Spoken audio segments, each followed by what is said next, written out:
ஒருவன் தான் ஒன்றுமில்லாதிருந்தும் தன்னை ஒரு பொருட்டென்று எண்ணினான் தன்னைத்தானே வஞ்சிக்கிறவன் ஆவான். இந்த கடைசி காலத்துல வஞ்சிக்கப்படாதிருங்கள் என்று கர்த்தர் சொல்லுகிறது வேதம் காண்பிக்கிறது. நம்மளை வஞ்சிக்கும்படி நிறைய பேர் உண்டு. கள்ள தீர்க்கதரிசிகள், பிசாசு, உலகம். அது கூட்டத்துல இன்னொரு ஆளும் உண்டு. யாரு தெரியுமா? நாம தான். மற்றவங்களால வஞ்சிக்கப்படுறோமோ இல்லையோ, நாம நம்மளால தான் அதிகமாய் வஞ்சிக்கப்பட வாய்ப்பு இருக்கிறது. இந்த வசனத்தை பாருங்கள். ஒருவன் தான் ஒன்றுமில்லாதவனாய் இருந்தும் தன்னை ஒரு பொருட்டென்று எண்ணினால் அவன் தன்னைத்தானே வஞ்சிக்கிறவனாயிருக்கிறான். அதனாலதான் பைபிள் சொல்லுகிறது அடுத்த வசனத்திலேயே, அவனவன் தன் தன் சுய கிரியையை சோதித்து பார்க்க கடவன். அப்பொழுது மற்றவனை பார்க்கும் போது அல்ல, தன்னையே பார்க்கும் போது மேன்மை பாராட்ட அவனுக்கு இடம் உண்டாகும். ஒரு காரியம் தெளிவாய் தெரிகிறது. டெய்லி நாம நம்மளை சோதித்து பார்க்க வேண்டும். என்னைக்கோ உள்ள ஜெப ஜீவியத்தை வச்சு இந்த நாளை ஓட்டக்கூடாது. நாங்கெல்லாம் அன்னைக்கு எப்படி பைபிள் படிச்சோம் தெரியுமா, எப்படி ஜோமன், அதை வச்சு இன்னைக்கு ஓட்டக்கூடாது.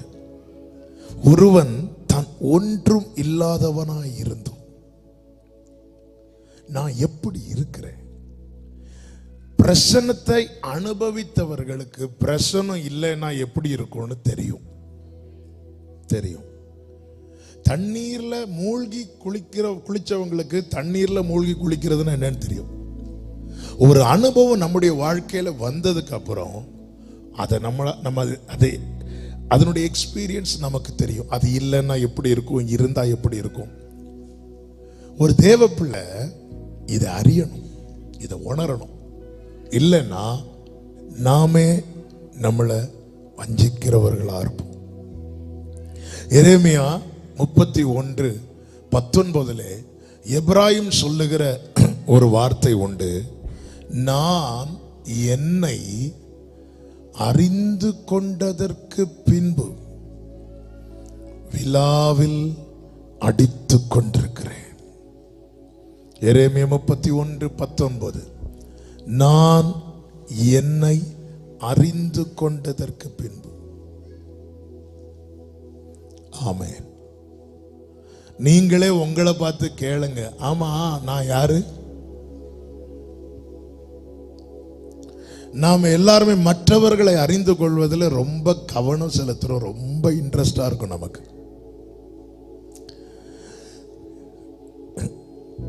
எந்த ஒரு காரியமானாலும் சரி, மற்றவர்களை அறிந்து கொள்றதுல நமக்கு ஒரு இன்ட்ரெஸ்ட் உண்டு. ஆனா நான் எப்படி இருக்கிறேன்? நான் கிறிஸ்துவுக்குள் வந்து இத்தனை ஆண்டுகள் ஆகிறது. என் வாழ்க்கையில என்ன இருக்கிறது, எவைகள் இருக்கிறது, எவைகள் இல்லை என்பதை நாம் உணர்கிறோமா, அறிந்திருக்கிறோமா?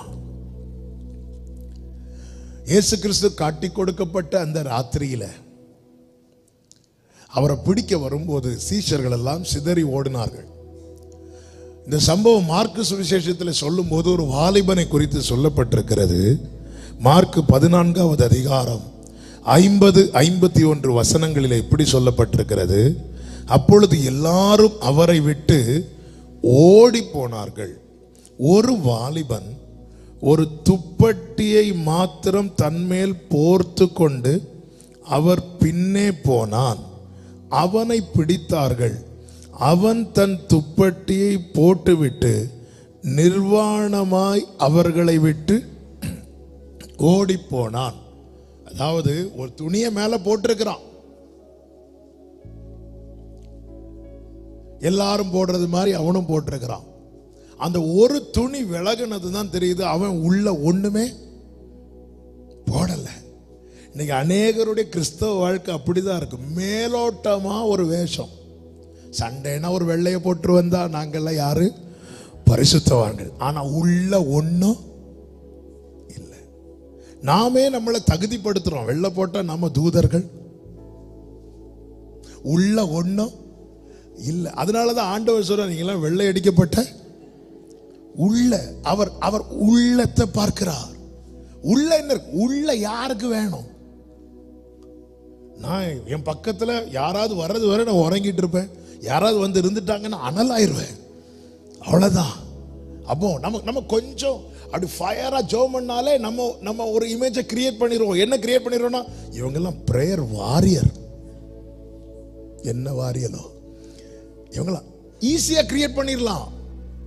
நாம் நம்மளை பரிசுத்தவான்களை காட்டுறது என்பது ரொம்ப சிம்பிள். ஆனா நமக்கு தெரியணும், அப்படி நாம வேஷம் போட்டு மற்றவர்களுக்கு நாம் நம்மை பரிசுத்தவான்களாய் நீதிமான்களாய் காட்டிக்கொண்டிருந்தா நல்ல பேர் கிடைக்கும். ஆனா பைபிள் சொல்லுது, ஒருவன் தான் ஒன்றுமில்லை, உள்ளத்துல பரிசுத்தம் இல்ல, உள்ளத்துல நீதி இல்ல, உள்ளத்துல சுத்தம் இல்ல, உள்ளத்துல ஒண்ணும் இல்லாம இருந்தோம் இப்படிப்பட்டவனாய் ஒருவன் தன்னை காண்பிக்கிறான் என்றால் அவன் தன்னை தானே வஞ்சிக்கிறான். அப்ப நமக்கு எதிரி வேற யாரும் கிடையாது. நான் என்னை அறிந்து கொண்டதற்கு பின்பு நான் என்னை 2007 ஒரு குறிப்பிட்ட காரியத்துக்காக ஜெபம் பண்ணிட்டு இருக்கிறேன். ஆண்டவரே, இதை எப்படி எனக்கு இப்படி செஞ்சு கொடுங்க, அப்படி செஞ்சு கொடுங்க. அதுக்காக உபவாசம் போட்டாச்சு, இரவு பகலா ஜெபம் பண்ணி ஒரு குறிப்பிட்ட அப்படியே ஆண்டவர் சைலண்டாகவே இருக்கிறார், அமைதியாகவே இருக்கிறார். ஒரு 10 நாள் தாண்டி ஒரு 2 வாரம் கழிந்து ஒரு புதன்கிழமை என்று நினைக்கிறேன், ஜெபம் பண்ணும்போது ஆண்டவர் வந்து என்னுடைய ரியாலிட்டி எனக்கு வெளிப்படுத்துறார். நீ உன்கிட்ட என்ன இருக்கு, நீ எப்படி இருக்கிற, உன் கண்டிஷன் என்ன. அந்த நாள் தான் ஆண்டவருக்கு என்று என்னை அர்ப்பணித்த நாள். என்னை முழுவதுமாய் நான் நினைச்சிட்டு இருந்தேன், நான் நல்லா தான் இருக்கிறேன், நான் சரியாதான் பயணிக்கிறேன், சரியானதை தெரிந்தெடுத்திருக்கிறேன், சேஃப் சோனுக்குள்ள இருக்கிறேன் அப்படின்னு. ஆனா என்ன நான் வெளியே இருந்து பார்க்க போதுதான் என் கண்டிஷனை பார்த்தேன். இப்படி போனா இந்த ஜான் சாமினி இல்லை, நான் என்னை அறிந்து கொண்டதற்கு பின்பு. அப்பொழுதுதான் உங்க சித்தம் மாத்திரம் டி மைனர் ஆண்டவர் சமூகத்தில் உன் சித்தம் மாத்திரம் என்னில் நிறைவேற்றிடும் ஏசையா, நீர் என்னை வழி நடத்தும். உன் சித்தம் மாத்திரம் என்னில் நிறைவேற்றிடும் ஏசையா, நீர் என்னை வழி நடத்தும்.